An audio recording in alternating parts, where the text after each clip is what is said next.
Muy buenas tardes tengan todas las personas que nos acompañan y sean bienvenidas y bienvenidos a este espacio de la Cátedra Sarastica Conversando. La tarde de hoy me acompaña una mujer increíble que ha dejado una huella y todavía sigue dejando una huella maravillosa en la escena contemporánea, en la formación artística nacional y en la literatura nacional. La persona que nos acompaña hoy es doctora en estudios técnicos y estéticos de la Universidad de París, París 8, en la Sorbona. Es profesora catedrática de la Universidad de Costa Rica. Es docente, locutora, escritora, poetisa, guionista, actriz, directora escénica, madre y un ser humano maravilloso. Me refiero entonces a María Bonilla. María Bonilla, un placer tenerla en este espacio conversando. Sea usted muy bienvenida. Un gusto para mí, Roberto Carlo, que usted especialmente se haya tomado el trabajo de guardar memoria, palabra, imagen, de los que alguna vez hemos estado muy ligados a la Escuela de Artes Dramáticas, al Teatro Universitario, que conocimos mucho a Sarastica, que hemos marcado de alguna manera algunas generaciones, porque Costa Rica es un país sin memoria. Se tiende a olvidar quiénes somos, a borrarnos o invisibilizarnos incluso, porque en el temor de la confrontación, en el temor de decir, bueno, por ejemplo, este plan de estudio, sentimos que hay que arreglarlo en este y en este sentido, prefieren como hablar mal del plan de estudios, ignorarlo a uno, sin saber si uno, por ejemplo, estaría de acuerdo en ese cambio. Esto lo cito como un ejemplo, una anécdota. Y yo siento mucha alegría de participar una vez más en esta modalidad de la Cátedra Sarastica. Me ha tocado hacerlo presencial, me ha tocado hacerlo virtual en la última época, en especies de conversatorios que me parecen también muy importantes. Y en este formato que nunca había estado de conversando, me gusta mucho estar aquí participando. Muchas gracias. No, gracias a usted de verdad por aceptar la invitación y por acompañarnos. Pues María, vamos a comenzar quizás de una manera cronológica y quisiera entonces hablar un poco de lo que fue su infancia. Usted nace en el seno de una familia intelectual, su madre María Rosa Picado, escritora, y don Abelardo Bonilla, filósofo y con también una trayectoria política importante. ¿Cómo fue crecer en ese ámbito, en ese ambiente de personas intelectuales, de tertulias? eh, ¿Cómo fue? Un segundo porque no apagué el celular y No se ustedes preocupe, eso lo lo editamos luego. corta, exacto. Bueno, yo voy a aterrizarle un poquito el mito, porque yo creo que las sociedades y los grupos hacen mitos y esos mitos siempre tienen un aterrizaje que es muy concreto. Efectivamente, mi padre, cuando yo nazco, él tiene 56 años. Era un hombre con una carrera política y educativa muy fuerte, muy prominente, ministro de Educación, presidente de la Asamblea Legislativa, periodista de varios diarios, entre ellos el Diario de Costa Rica, escritor, profesor, por supuesto, y fundador de la Universidad de Costa Rica, de los Estudios Generales y del Teatro Universitario, curiosamente. Pero mi madre era una ama de casa, secretaria de la ESO Standard Oil en su época, y 26 años menor que mi papá. Entonces, mi mamá siempre tenía unas uñas hermosas pintadas, iba al salón de belleza, una mujer muy bella, que en una embajada de Italia, en una ceremonia, el embajador se le acerca a mi padre y le dice, mira, don Abelardo, quería felicitarlo, tiene una hija muy hermosa. Y mi papá se vuelve y le dice, la más linda del mundo, pero me extraña que usted la conozca porque tiene 4 meses de edad. Mi papá tenía un sentido del humor siempre maravilloso. Y se lo contó a mi mamá y entonces mi mamá automáticamente se transformó. Se quitó la pintura de uñas, se recogió el pelo en un moño, que es como todos la recuerdan, se quitó el maquillaje y empezó a estudiar en la Universidad de Costa Rica Filología y Literatura Española.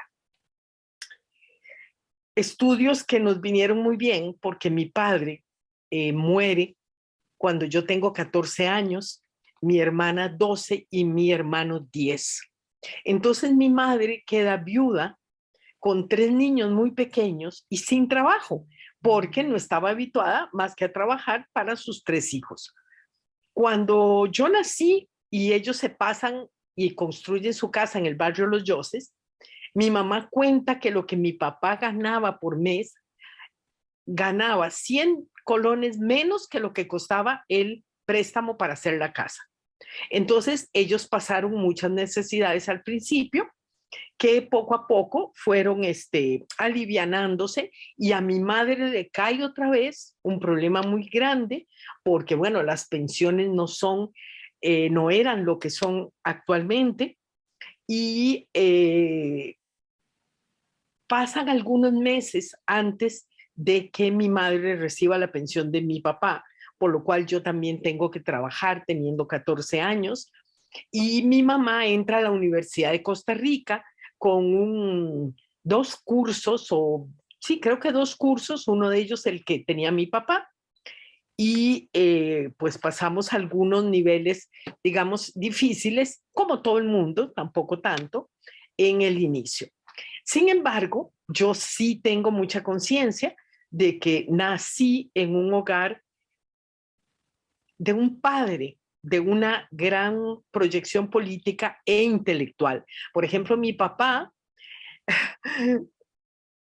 decidió que yo debía estudiar latín y griego.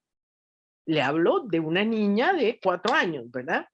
Que debía tocar violín, que debía, mi mamá, que era bueno que hiciera ballet.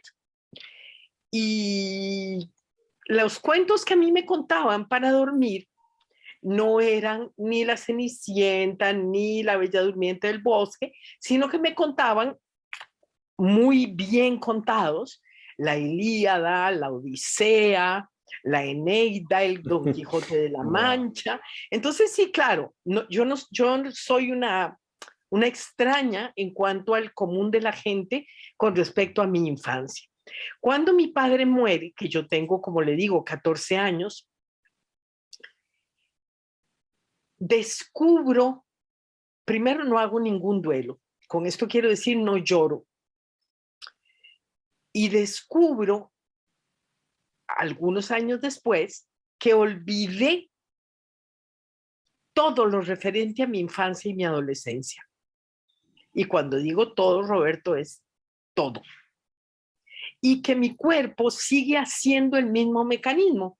Es decir, yo sería de esas candidatas perfectas de CSI para que me metan presa, porque a mí me dicen que hizo usted el lunes 27 de abril y ojalá de hace 2 años, y yo no tengo la menor idea de lo que hice la semana pasada.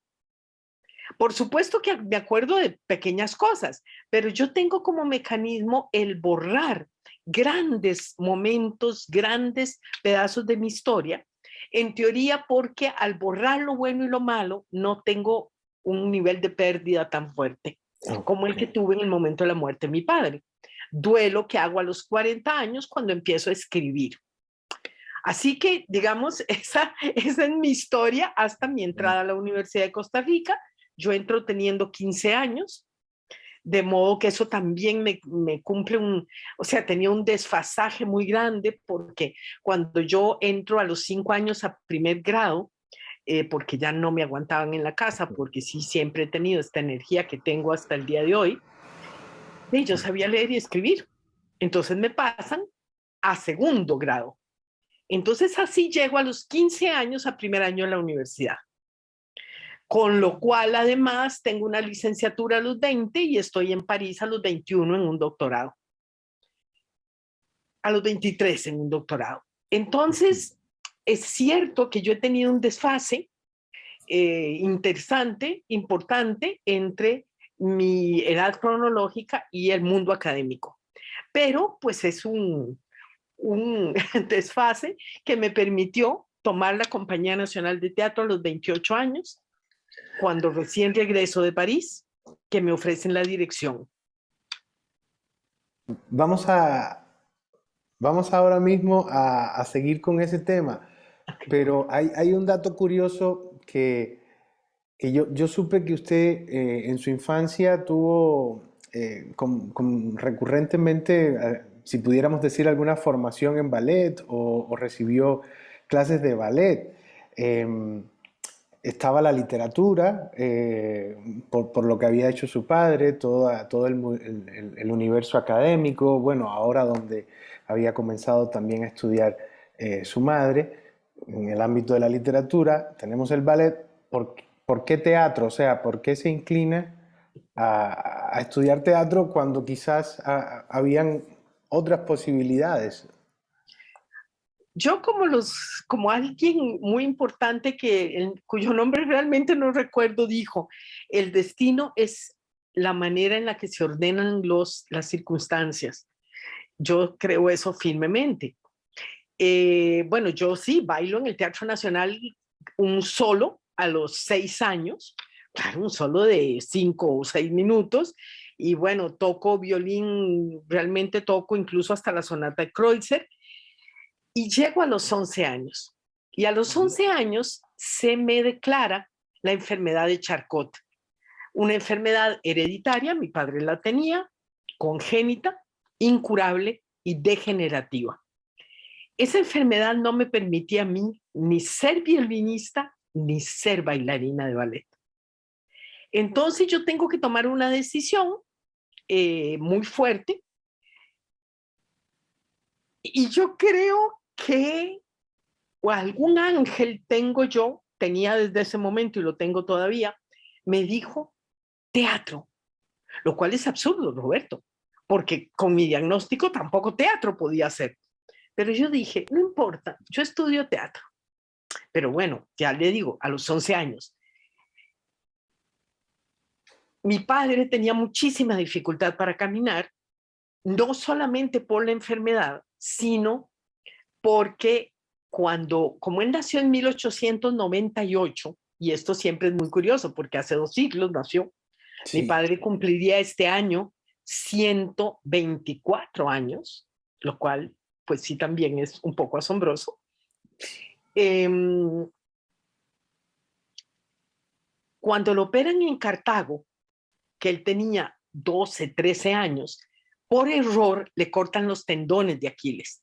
Y entonces él no puede caminar nunca. Sin embargo, caminaba.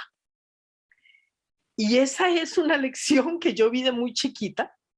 Y efectivamente, yo a partir de los 11 años me someto a más o menos 8 operaciones a lo largo de mi vida. Y cada operación implicaba 3 meses, 6 meses de Recuperación. yeso, sí, de operación y de yeso hasta la rodilla, hasta el muslo, arriba. Y bueno, aprendí a caminar 3 veces en mi vida, porque a veces eran muchos meses los que estaba inmovilizada, lo cual también me da a mí una visión del mundo distinta y Ujú. digamos, un moldear el carácter también de manera distinta. Entonces, cuando yo entro a la universidad, mi madre estaba sumida en el duelo más profundo, porque mi padre tenía año y medio de muerto. Y yo creo que Claro. eso, de alguna manera, me favoreció, me ayudó, porque ella me decía que por favor, estudiara educación preescolar, que estudiara para ser maestra de kinder. Yo, por supuesto, no lo hice y de ahora doy gracias porque creo que como eh, Herodes hubiera protagonizado alguna página de sucesos en el país, porque yo no tengo la paciencia para niños de kinder. Yo me matriculo sin decirle mucho a ella en actuación, a pesar de que yo era menor de edad y entonces ella tenía que firmarme todo. Sí. Y me enloquezco con actuación, por supuesto, y digo, no, si yo lo que quiero es ser actriz, y ahí veremos cómo será. No es lo mismo que la danza o el ballet, y si yo puedo, lo voy a hacer. Y de verdad, así eso hice. Estudié actuación, me gradué de bachillerato en la Universidad de Costa Rica, luego de licenciatura, y luego me fui a hacer la maestría y el doctorado a París con una beca del gobierno francés, porque en ese momento no existían, ni yo era profesora de la Universidad de Costa Rica. Había trabajado en el teatro universitario y, por cierto, la primera vez que trabajé, eh, hubo que pedirle permiso al Patronato Nacional de la Infancia para pagarme, porque era menor de edad. Claro. Bueno, entonces me estaba comentando ahorita que regresa de París con 23 años, con No, 24, 27. 27. Regreso. Me voy a los 23, regreso a los 27, más o menos. Ok. Y, y entonces se aventura en ese momento a ser la directora de la Compañía Nacional de Teatro. Digamos, ¿por qué se aventura recién llegada con herramientas nuevas, con herramientas, digo ya, para entrar en la creación escénica o en el análisis, a la crítica, a la teatrología? Había un universo como marcado desde su doctorado. ¿Por qué al ejercicio de la función pública y a la administración pública? Bueno, yo regreso en el 80 y empiezo a dar clases en estudios generales en la Universidad de Costa Rica, estos grupos de teatro de generales, y soy directora administrativa del Ballet Folclórico del ICT. O sea, no tenía trabajo, digamos, no tenía trabajo fijo y lo que yo tenía en generales era un cuarto de tiempo, dígase, creo que no llegaba a medio tiempo. Y llega el 82, abril del 82 justo, y me llama don Hernán González, ministro de Cultura, y Alfredo Catania, director de Cultura, y me dicen si yo quiero dirigir la Compañía Nacional de Teatro. Yo me consterné al principio, dije, pero estoy muy joven para la compañía, eh, no conozco la administración pública, pero la compañía era, porque creo que ha dejado de serlo ahora, la institución teatral más importante del país, era la institución rectora, era un sueño hecho realidad, ¿verdad? Y entonces dije, además, la juventud es audaz, insolente y a veces inconsciente. Sí. Y entonces yo dije, sí, sí puedo, sí quiero, voy a intentarlo. Sin saber que la Compañía Nacional de Teatro estaba en quiebra, estaba en bancarrota en el momento en que yo la tomo. Entonces fueron 4 años de muchísima lucha en la que conocí a muchas de las amistades más hermosas que he tenido a lo largo de mi vida, en que conocí por dentro la producción, la gestión cultural, por supuesto el teatro y la administración pública, todo en un combo de licuadora, donde me tocó hacer denuncias para gente que estaba robándole a la compañía, hacer despidos de personal, hacer reestructuraciones, hacer políticas, porque cuando yo entro a la compañía considero que no hay una política teatral, a pesar de que el decreto de don Alberto Cañas de creación de la institución sí las tenía.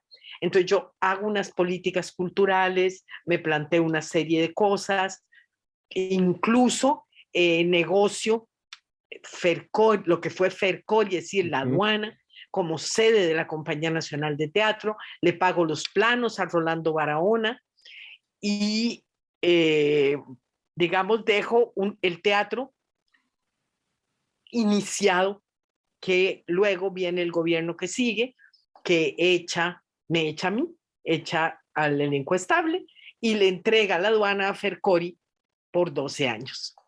Pero bueno, yo en mis 4 años hice realmente todo lo que pude.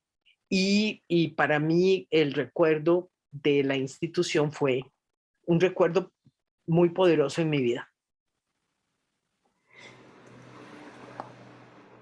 ¿Regresaría eventualmente a la gestión pública en algún momento si alguien le pidiera? Mire, después de 4 años en la Compañía Nacional de Teatro, 9 años en el Colegio de Costa Rica del Ministerio de Cultura, después de 4 años en la Escuela de Artes Dramáticas y en el Teatro Universitario, creo que ya es suficiente. Yo creo que mis gestiones, todas mis 4 gestiones han sido muy claras, muy definidas. Tengo amigos entrañables y enemigos hasta la muerte en esas 4 gestiones. Hice lo que me pareció que era lo correcto, me equivoqué muchas veces porque yo soy humana y a veces soy demasiado humana. Y sí, para mí hay un signo peligroso que es cómo, por ejemplo, dirijo la Compañía Nacional de Teatro y en los libros que festejan los 20, 25, 30, 50 años de la compañía, yo soy la directora que menos aparece nombrada, que a veces aparece hasta sin foto, cuando otras personas tienen páginas completas. Pienso que por algo, después del Colegio de Costa Rica, el Colegio de Costa Rica, después de mis 9 años en los que trae a eminencias como Rius, como grandes personalidades, Nikita Mikhalkov, grandes escritores, filósofos, Adam Schaff, resulta que el Colegio de Costa Rica desaparece y ahora mantiene unas, gracias a Dios, unas becas para proyectos, pero no hace más nada, ni siquiera figura. Después de los 4 años de la Escuela de Artes Dramáticas y del Teatro Universitario, en el que inauguro la sede, bueno, también inauguré la sede del Colegio de Costa Rica en las torres del Colegio de Costa Rica, que ahora son depósitos de pupitres. En la Escuela de Artes Dramáticas, por ejemplo, para citar un caso, no me invitan a un estreno, ni siquiera me comunican que hubo un estreno, y menos que nada me invitan. Entonces yo digo, creo que ya yo dejé ahí lo que pude dejar. Ya no es momento de retomar. Tengo otros campos, tengo otra proyección, tengo otros trabajos, por supuesto dentro del teatro y la literatura, pero creo que ya dentro de la institucionalidad hay generaciones nuevas que deben pasar por ahí y dejar su marca también. Y desde el punto de vista como educadora, porque usted ha sido parte importante en la Escuela de Artes Dramáticas en la formación de generaciones, mm, digamos, ¿qué lugar y qué significación ha tenido para usted la enseñanza artística y la docencia en general en su vida? Yo digo que yo, en medio de muchos problemas, he tenido algunas suertes inmensas. El hecho de que me gustara la docencia, por ejemplo. Yo entro a la universidad siendo directora de la Compañía Nacional de Teatro, entro con un cuarto de tiempo que me aumentan a medio tiempo después, sin propiedad, por supuesto, en el curso de actuación. Y descubro la fascinación por el curso de actuación. Una cosa que me abrió un mundo que yo, que había pasado 4 años por actuación, no lo había descubierto, lo había descubierto porque quería ser actriz, pero no como profesora. Luego paso a ser profesora de puesta en escena, otro descubrimiento maravilloso. Entonces, a mí hay gente que me dice, pero María, vos has sido muchas cosas en la vida, ¿cómo has hecho? No, yo he hecho solo una cosa en la vida, trabajar por el teatro. Ahora, he trabajado desde distintos ángulos, pero cuando uno trabaja por una única cosa, el tiempo se multiplica. Además, cuando uno ama lo que hace, también el tiempo se multiplica. Así es. Y cuando uno es organizado, y yo sí soy organizada y muy disciplinada, pues el tiempo también deja de ser un problema. A mí me encantó dar clases. Tanto me gustó que cuando me pensioné 37 años después de dar clase, me quedé en el Veritas 9 años más. Esta vez en la escuela de animación digital, de fotografía, lo cual parecía extraño, ¿no? Haber pasado a ese espacio, pero también me encantó estar en el Veritas esos 9 años, con cursos teóricos y prácticos, porque tenía actuación para animadores y tenía semiótica de la imagen y tenía investigación dirigida. Siempre he dirigido muchas tesis. De hecho, estoy dirigiendo en este momento una tesis en Granada, España, otra en México y una tercera en Uruguay, que me da mucha alegría estarlas dirigiendo, eh, porque a mí me gusta la investigación, me gusta el guiar a gente dentro del campo de la investigación, que es complejo y complicado, y me sigue encantando la docencia, aunque ya también eso se quedó en algún lugar del camino como un gran, maravilloso recuerdo, pero no con ganas de retomarlo, ni la función pública ni la docencia.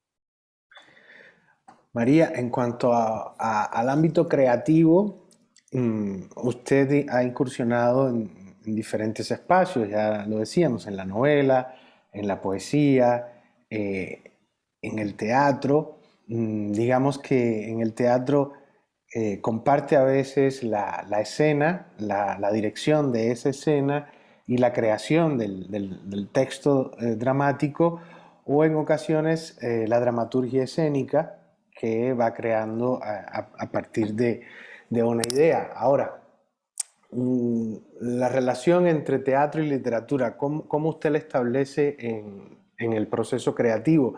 O sea, ¿cómo elige un lenguaje para determinada temática o determinada idea? ¿Cuándo se inclina por crear una escena teatral, un producto teatral o una novela, por ejemplo?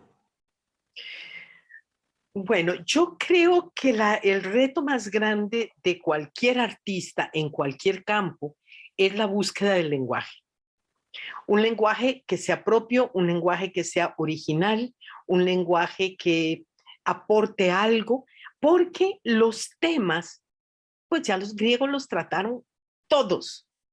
Entonces, nuestra novedad, claro, los griegos no trataron temas muy circunstanciales que son de nivel histórico, pero Claro. sí trataron todos los grandes temas. Entonces, creo que la manera en que se actualiza ese tema es lo que hace al creador.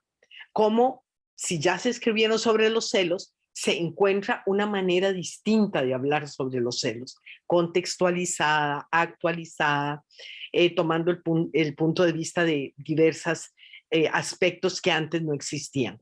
En esa búsqueda del lenguaje que de alguna manera ha sido como el motor que me ha guiado, yo desde el principio tenía ciertos principios teóricos que se fueron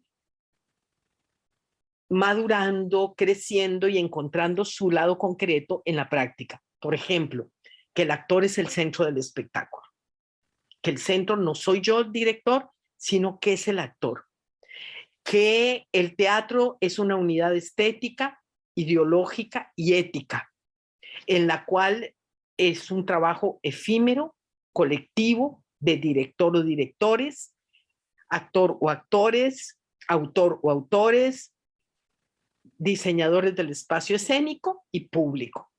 Cuando hablo en actores, ahora tengo una gran cosa, ya no tengo que decir actores y actrices, porque actores es como decir compañeros ahora. Entonces, esa E está sustituyendo todo y me ha liberado un poco de Sí. la crisis del uso del lenguaje. Actores.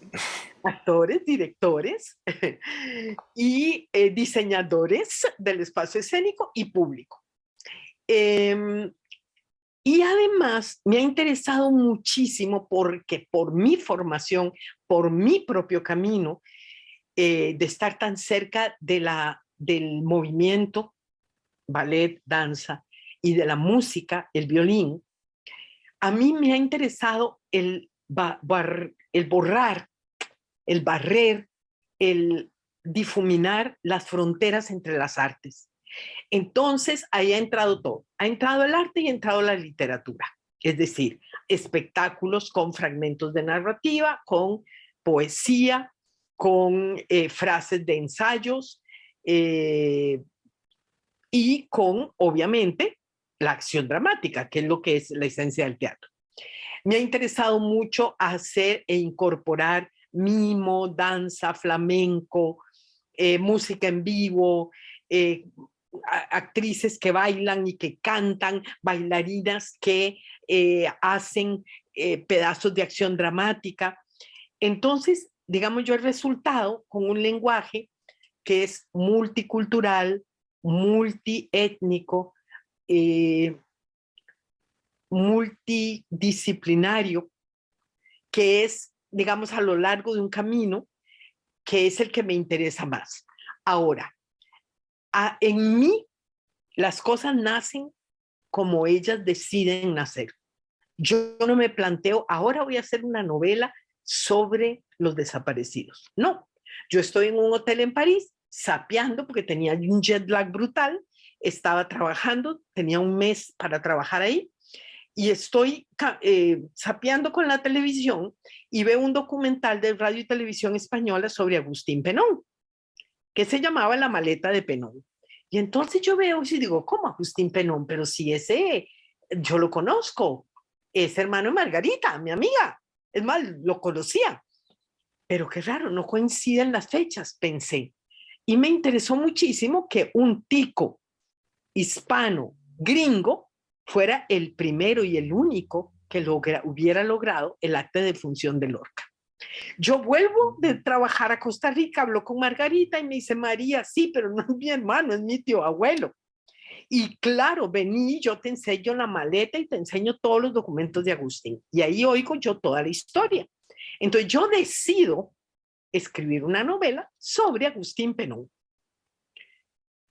Y escribí Hecho de Guerra, una novela sobre los desaparecidos en América Latina, sobre todos los que no tienen una lápida, porque no hay dónde ir a rezarlos, porque son muertos por el poder, muertos fuera del sistema y perseguidos por el régimen. Es una novela que tiene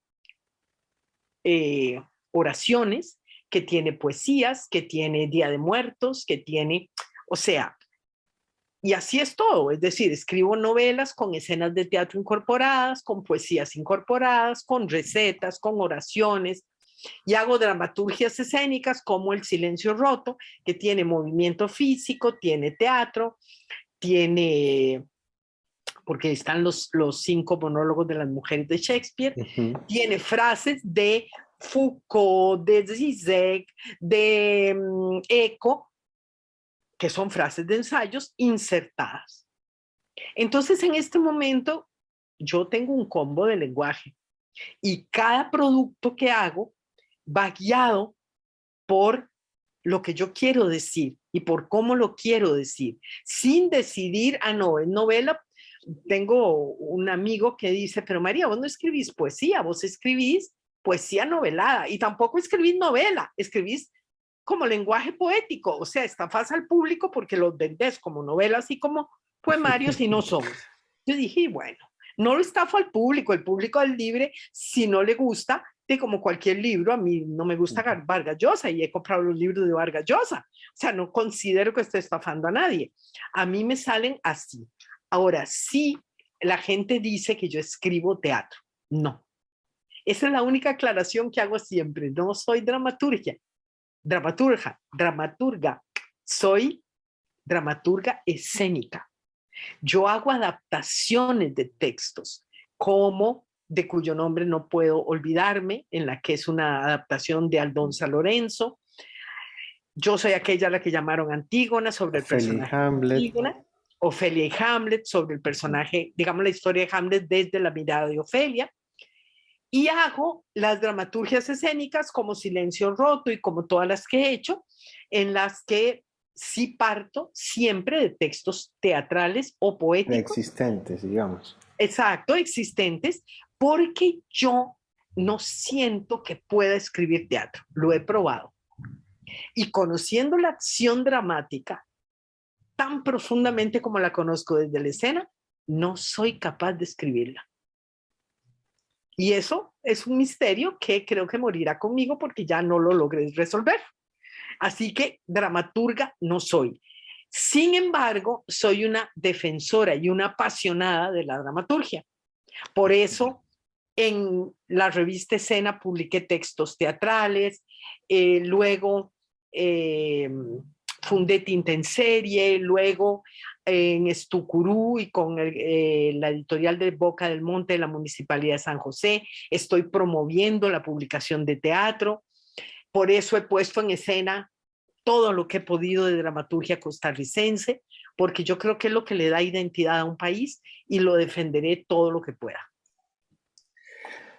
Resumiendo, a ver si cabe, su lenguaje o, digamos, su estilo, ¿cree que está más cercano a una libertad ecléctica o a un collage intencionado?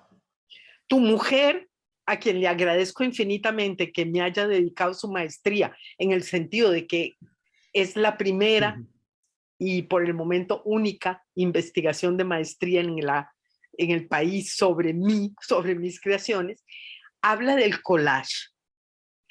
Y a mí me encantó lo que ella dijo. Yo no lo veo solamente como collage, ni mucho menos como un lenguaje ecléctico. Yo creo que es un intento de poner a dialogar y de integrar las diversas artes. Lo veo como el interés en un lenguaje multidisciplinario, multicultural, multiétnico, multidisciplinario. Para mí, eso es lo que siempre, digamos, he tenido en la cabeza. Pero bueno, los investigadores y los teóricos ponen muchas veces nombres maravillosos a lo que uno hace y uno se siente muy realizado. Entonces yo con la tesis de Elvia Amador me sentí como que tenía un nombre, además, no personal, sino lo que yo hacía, el lenguaje, tenía un nombre que ella lo defiende como collage, que a mí me gusta mucho, porque de hecho a mí me gustan los collages, y que yo me lo he definido a mí misma, porque escribo mucho ensayo, me piden mucho ensayo del extranjero, lo he definido como esas diversas cosas.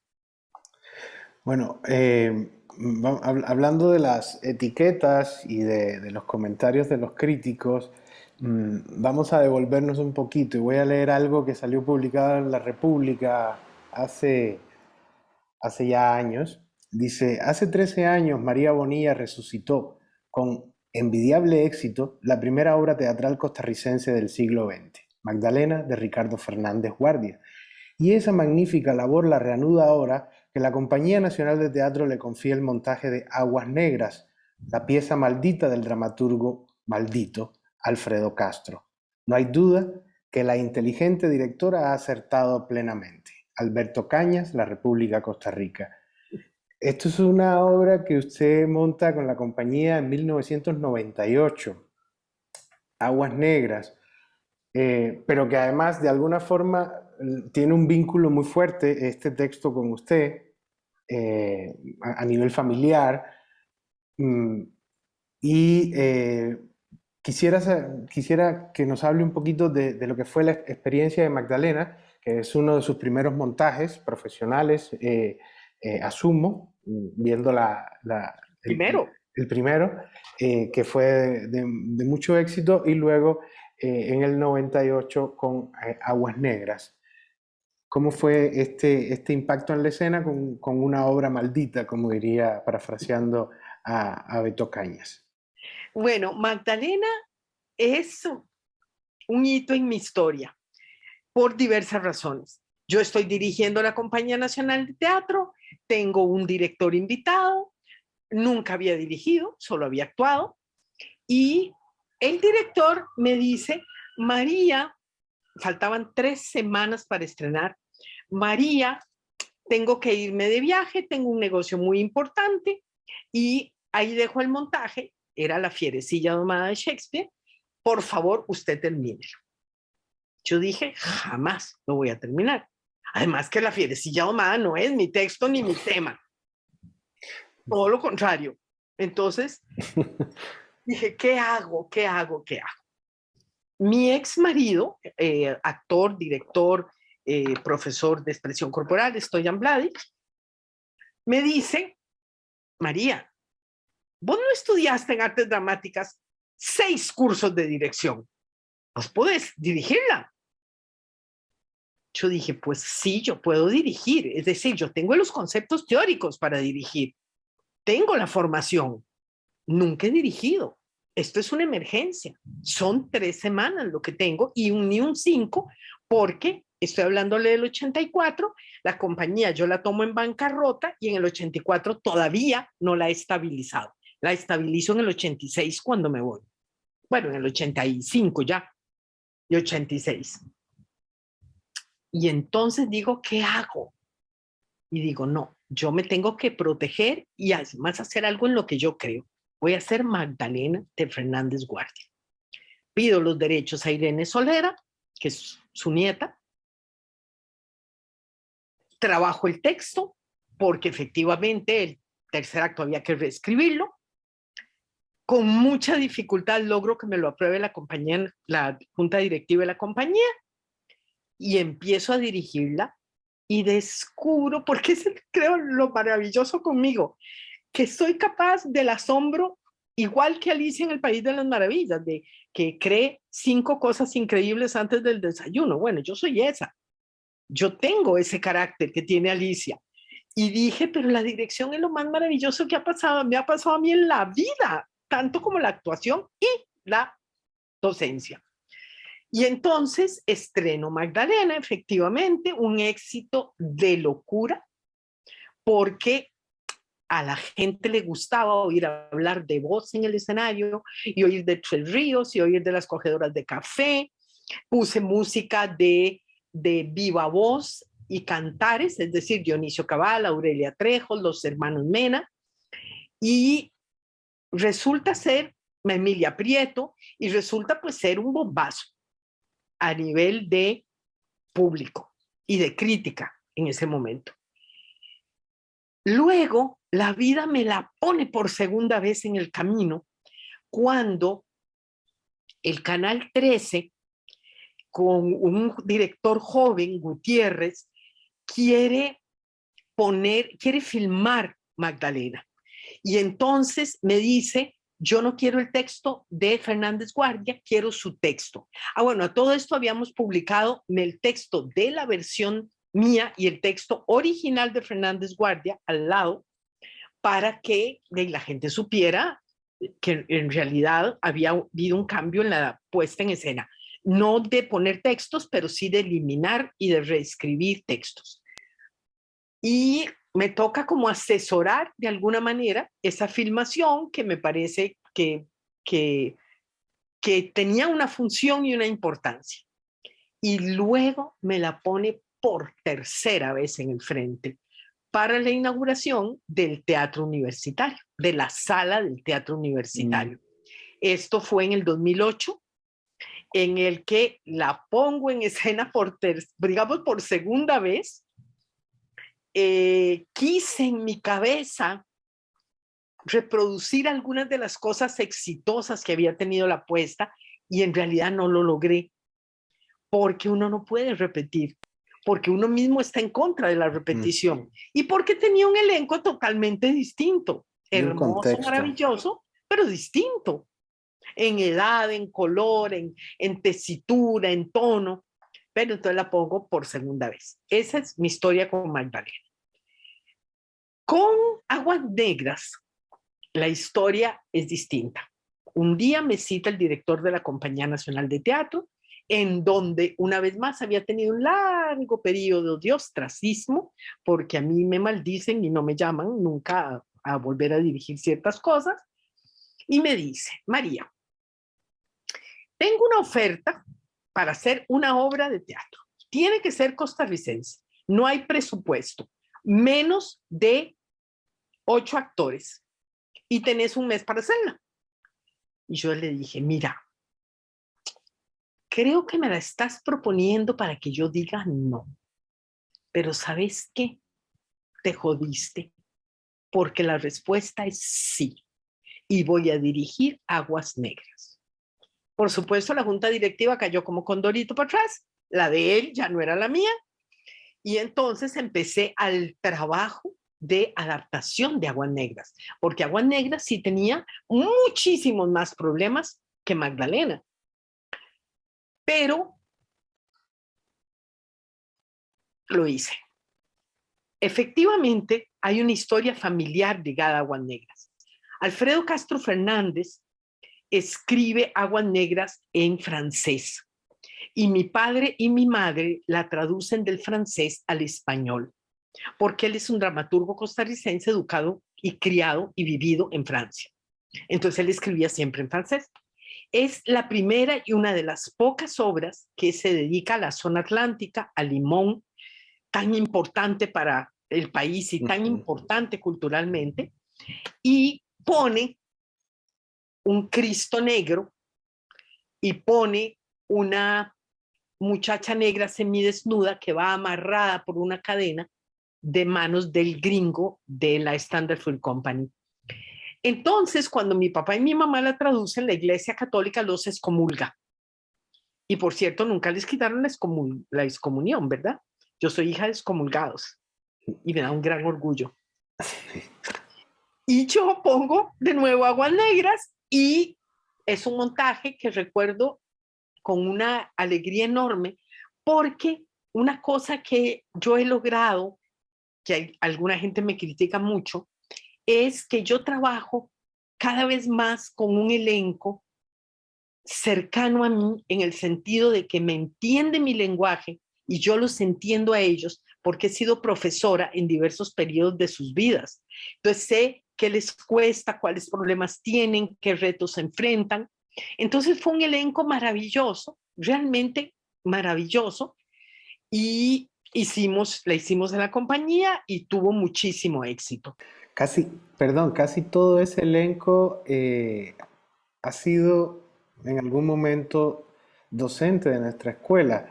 Voy a recordar el elenco, a ver, de Aguas Negras. Fue Tatiana Sobrado, Maritza Toruño, César Meléndez, Manuel Ruiz, Juan Carlos Calderón y Moy Arburola. Sí, claro, alumnos, excepto Manuel, alumnos míos todos.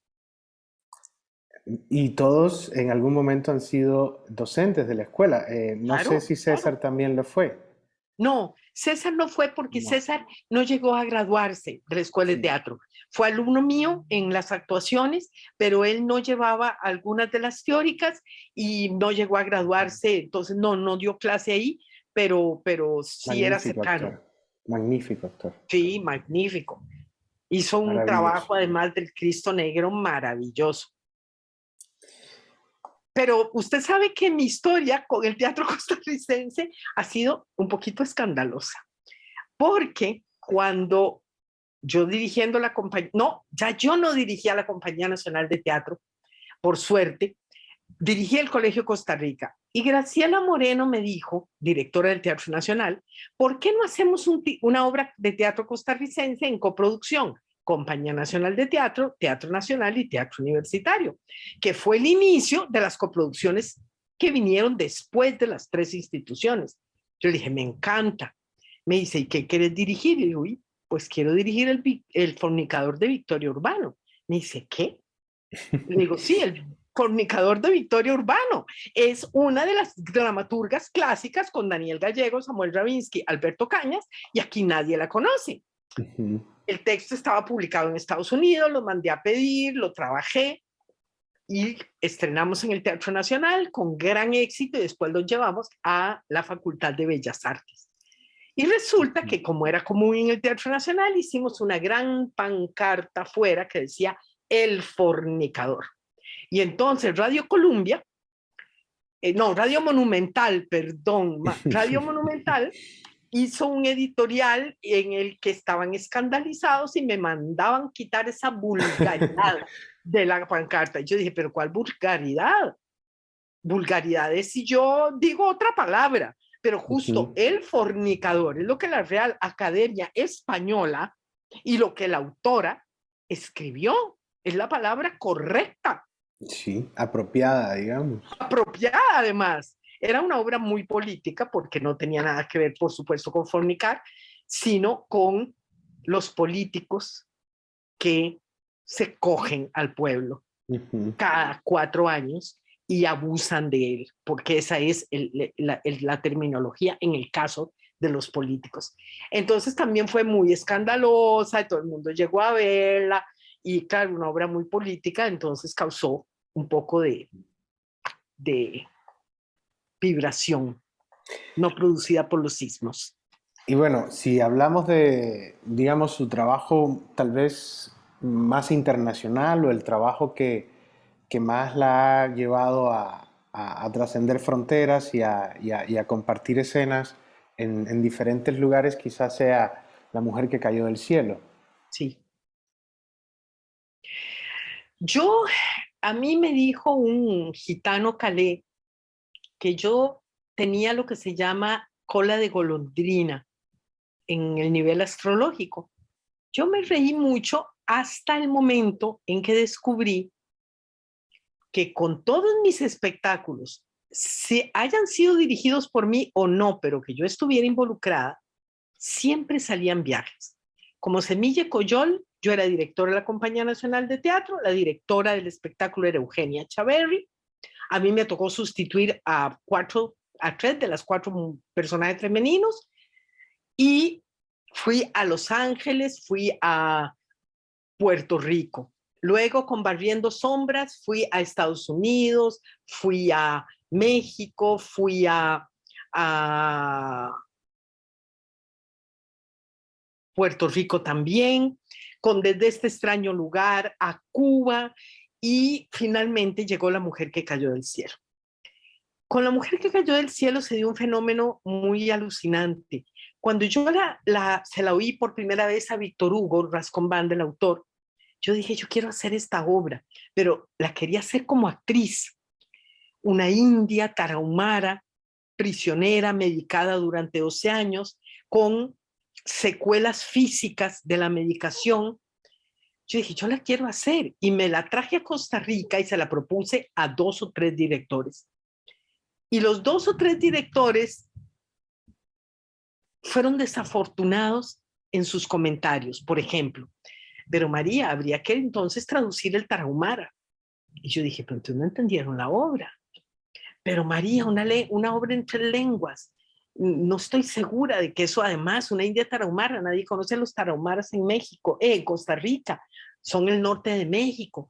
Entonces yo dije, no, la voy a tener que dirigir yo y protagonizar. Fue la primera experiencia que hice de ese nivel. Por supuesto que ya yo tenía 15 años de dirigir, pero igual es una experiencia muy fuerte. Con La mujer que cayó del cielo, sí, he ido toda América Latina, el Caribe, toda América del Norte, Centroamérica y Europa.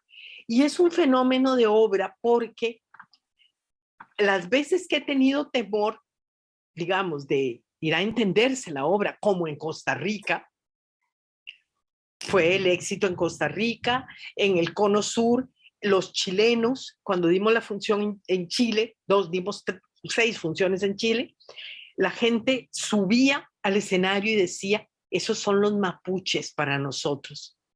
Cuando dimos la función en Grecia y en Italia, Los griegos y los italianos nos dijeron, eso somos nosotros en Alemania y en Bélgica. Cuando la dimos en Bélgica, nos dijeron, eso somos nosotros en el Reino Unido. Por supuesto, toda Centroamérica tenía el referente de Estados Unidos, era clarísima y no había problema.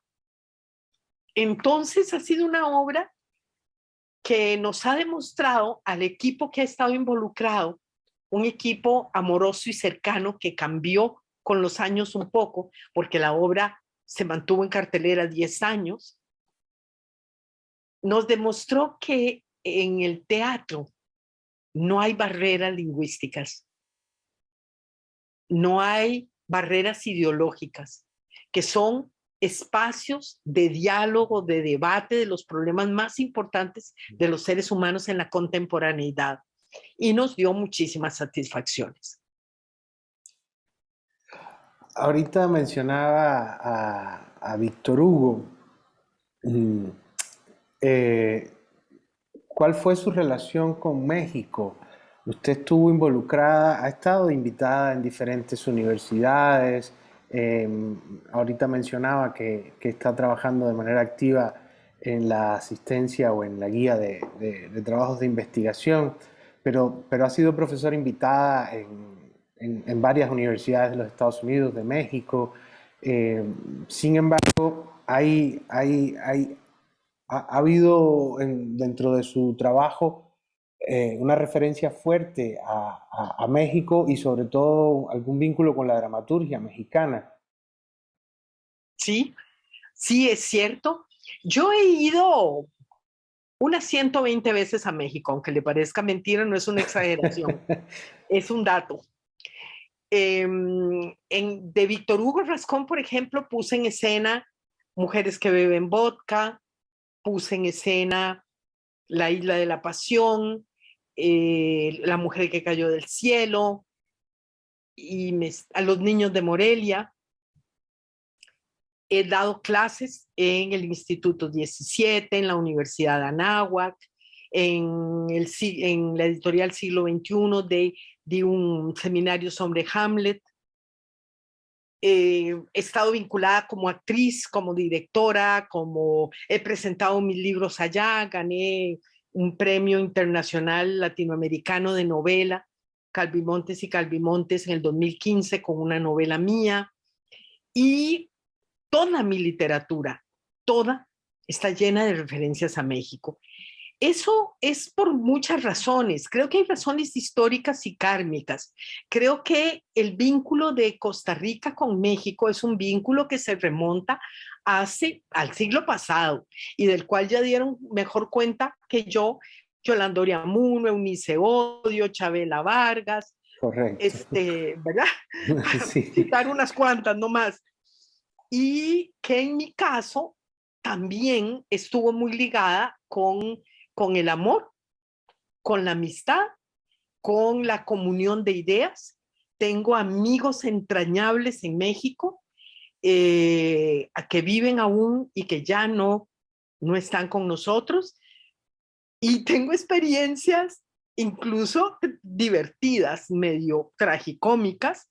Bueno, he estado dando muchísimos espectáculos allá en todo México, desde Ciudad Juárez, Mexicali, Tijuana, Chihuahua, Puebla, Ciudad de México, en fin, muchísimos lugares. Es un país maravilloso, contradictorio, complejo, de un color, de una profundidad, de una sangre que a mí también me corre por las venas, aunque no tenga ancestros mexicanos, digamos, de nacionalidad. Cuando yo estrené La mujer que cayó del cielo aquí, se estrenaba simultáneamente en Ciudad de México por la gran actriz Luisa Huertas, mi hermana. Y resulta que cuando yo llego a Ciudad de México, Víctor me lleva a ver la versión mexicana, que había dado una segunda temporada. Y entonces me presenta a Luisa y me dice, Luisa Huerta, la mujer que cayó del cielo mexicana. María Bonilla, la mujer que cayó del cielo costarricense. El montaje de María es mucho mejor, pero Luisa es mucho mejor actriz. Entonces nos miramos y nos amamos desde ese día. Con Luisa hemos compartido la muerte de su esposo Miguel Corse, de Víctor Hugo, estando juntas a 3 cuartos en el Hospital ABC en México. Hemos compartido giras, compartimos la inauguración del Centro Cultural del Norte en Chihuahua y en Ciudad Juárez, del Teatro Víctor Hugo Rascombanda. Yo la vi a ella haciendo de Sazón de Mujer, que después le cambiaron el nombre a de Sazón de Mujer. Y bueno, somos como hermanas. Entonces, bueno, Luis de Tavira, muy cercano, muy, muy cercano a mí. Es decir, hemos compartido, bueno, 2 poetas, María Romeu, María Ángeles Comesaña. Yo hice un espectáculo aquí en Costa Rica que se llamaba ¿Dónde duele la cordura? Y ellas vinieron y desde ahí nos hicimos muy cercanas, porque yo tuve una época en el Colegio de Costa Rica de una gran suerte. Carlos Ortega, Jorge Valdés y don Pedro González Olvera, después en el Instituto de México, y Jesús Ollamburu en el Centro Cultural de España. Y entonces las 3 instituciones hicimos 2 espectáculos anuales de poesía mexicana y costarricense y poesía iberoamericana. Entonces hice con ellos 18 espectáculos, 9 años de estar en el Colegio de Costa Rica. Y luego me voy del Colegio de Costa Rica y sigo haciendo Los Niños de Morelia, por ejemplo, el estreno en el Instituto de México, aunque ya yo no era nada del Colegio de Costa Rica. Entonces, mis vínculos con España y con México son muy profundos. Bueno, en España tengo un hijo que vive en Barcelona hace 8 o 9 años, entonces también tengo como vínculos emocionales, históricos, profesionales, académicos con los 2 países. María, y dígame una cosa. Bueno, ahorita estábamos repasando el ámbito de la dirección, toda la creación escénica, cómo usted se definía a nivel creadora. Y en la literatura también hemos esbozado de alguna forma un recorrido de lo que ha hecho. Y usted ha escrito incluso también literatura para niños. Recuerdo El violín de lata, un libro encantador que hemos leído. Entonces, ¿qué siente que le está quedando por hacer a nivel creativo, a nivel escénico? ¿En qué le gustaría incursionar? Nuevo, no estoy segura. Yo creo que yo ya me reinventé en mi vida las veces suficientes. De bailarina clásica y violinista, actriz, con diagnóstico de parálisis a los 30 años, y luego de actriz a directora en la compañía de teatro, y porque había quedado embarazada de mi hijo Abelardo. Y entonces yo dije, si yo trabajo todo el día en la UCR y en la noche hago actuación y dirección, ¿cuándo voy a ver a mi hijo? Digo, yo soy una madre por elección, no soy una madre de la casualidad o del descuido. Y entonces dije, no, me voy a meter en la dirección, porque la dirección en todavía actuábamos de martes a domingo y días gloriosos, pero era una carga que se circunscribía, idéntica a la de los actores en ensayos, pero una vez estrenado el espectáculo era menor. Entonces, ahí me reinvento directora, y a los 40 años, en que yo tengo una crisis muy fuerte de nivel personal, me reinvento escritora. Creo que ya es suficiente. Bueno, eso es lo que digo ahora. No se me ha ocurrido ninguna cosa. Sí tengo muchos proyectos en el camino. José Pablo Umaña ganó un concurso, digamos, de el Lab Escena de la Compañía Nacional de Teatro, y va a poner en escena El último vuelo de Consuelo de Saint-Exupéry, un texto Ujú. maravilloso de Alejandro Finzi, un amigo querido que acabamos de perder. Yo Sí, soy claro. Consuelo. Así que este año, bueno, y quiere poner en escena un texto mío sobre Sor Juana Inés de la Cruz, donde yo sería Sor Juana. Entonces parece que este año, parece que me Regresa toca a las actuar. tablas. Sí, parece que me toca actuar. No sé bien cómo, pero pareciera eso. Por otro lado, tengo 3 artículos que están saliendo en la semana entrante, uno en París, sobre el aniversario, el centenario de James Joyce, sobre su hija Lucía Joyce, diagnosticada esquizofrénica, que es un tema que a mí me gusta mucho, la locura de las Sí. mujeres. Tengo un artículo sobre el proceso de creación que sale en un libro de investigadores en América Latina, en Perú. Tengo un artículo sobre Alejandro Finzi que sale en Argentina en un libro coordinado por Jorge Dubati. Tengo un artículo sobre David Zafra, el gran pintor del flamenco en Ujú. España, que es un libro homenaje a él. Tengo como mucha cosa entre manos. Tengo una traducción de una obra del francés al español que acabamos de leer en la Biblioteca Nacional, que se publica dentro de un mes y medio en Costa Rica.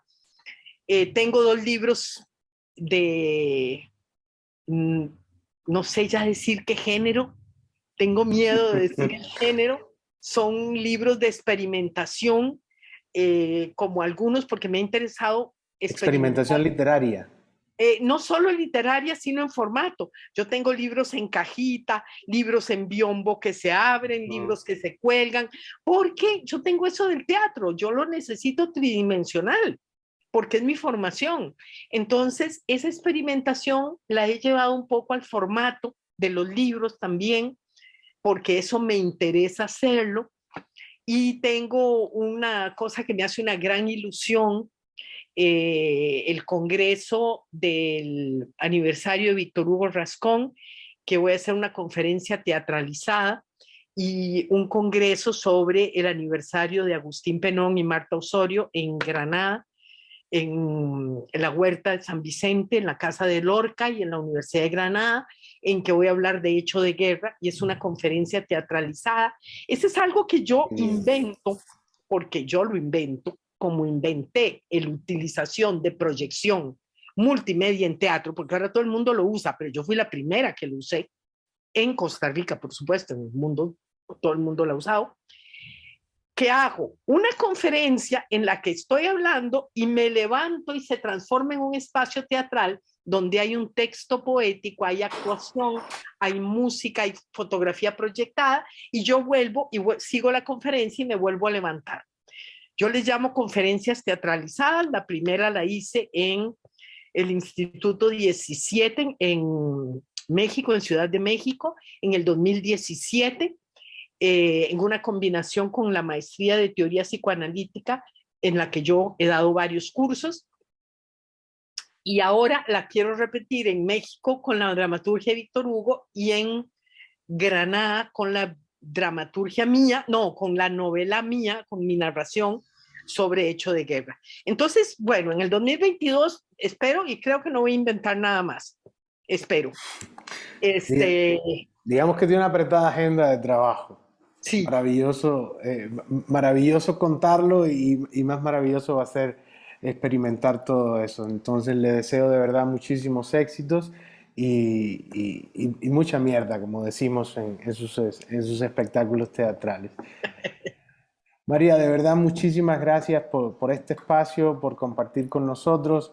Em, Más allá de los libros, más allá de los artículos académicos, más allá de la labor como docente, de lo que ha hecho en la universidad, por la escuela, creo que también hacía falta conocer un poco la parte humana, escucharla de su voz, y saber todo lo que ha hecho y todo lo que está por seguir haciendo. De verdad, muchísimas gracias. no, muchas gracias a usted, Roberto, por recuperar nuestra imagen y nuestra voz, que sea como sea, ha construido la mía y la de todos los que están recuperando. Hemos reconstruido un camino que ha llegado hasta aquí. no es un camino que se termina ni que está cerrado, sino que justamente espera el concurso de muchísima gente joven, de la cual me enorgullezco que sea profesora de la Escuela de Artes Dramáticas, que sean directores en, en el medio teatral costarricense, que sean actores que siguen cercanos a mí o no, pero que siguen haciendo su camino. Y yo creo que eso es muy importante y yo se lo agradezco en nombre de un país sin memoria y que necesitan referentes porque los eliminamos con la mano en la cintura. Y creo que los referentes más bien nos defienden de otras cosas. Así es. De verdad, muchas gracias, todo el éxito del mundo y un fuerte abrazo. Igualmente para usted y para su familia tan amorosa. Que estén muy bien. Gracias.